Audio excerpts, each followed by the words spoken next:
So it really makes you think, are you actually preparing your body, including your gut, for the specific demands you're placing on it?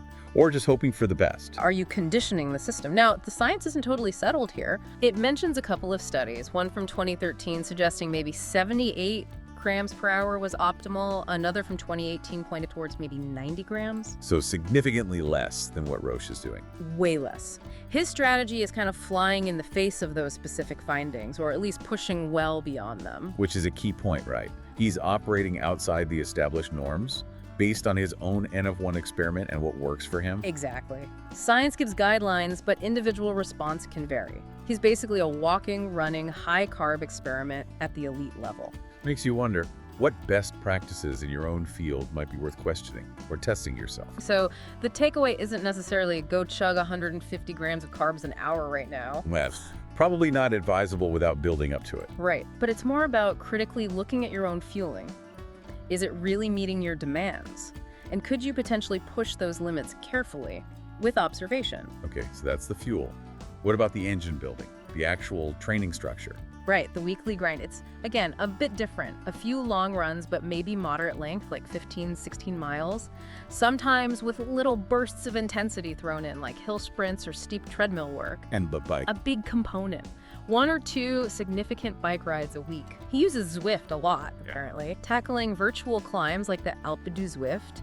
It's not just recovery spinning, it's serious endurance work. The cross-training is key. Seems to be. And then you have the really hard running days, the big days. Okay, like what? Like those 20 milers at sub 6-minute mile pace. Wow. Or mile repeats hitting 4.30 pace. These are the sessions that really push the top end, the speed, endurance, specificity, right?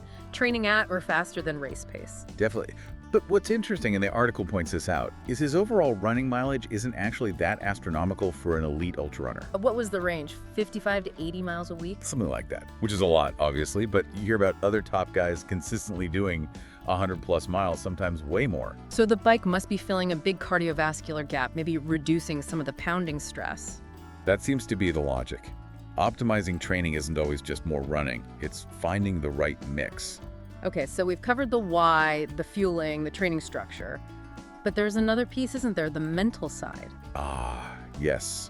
The unspoken third aspect. He talks about deprogramming, right? Getting rid of negative self-talk. Exactly, and really focusing on cultivating joy and playfulness in the process. It's not just fluff. Play is the ultimate act of love. It does. It suggests that finding genuine enjoyment, that intrinsic motivation, is what fuels the really hard effort and builds resilience when things get tough, which they inevitably do in ultras. Makes you think, how can you bring more of that sense of play, that intrinsic reward into whatever challenging thing you're doing? And Bisbit's background kind of fits too.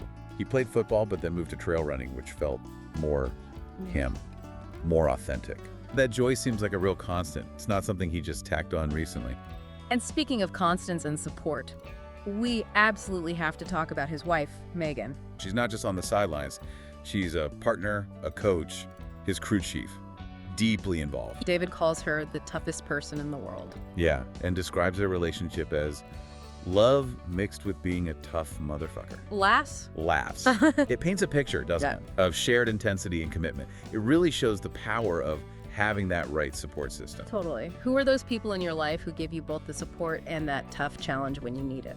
And their shared passion seems to create this positive feedback loop. That synergy is powerful. Being around people who get it, who share that drive.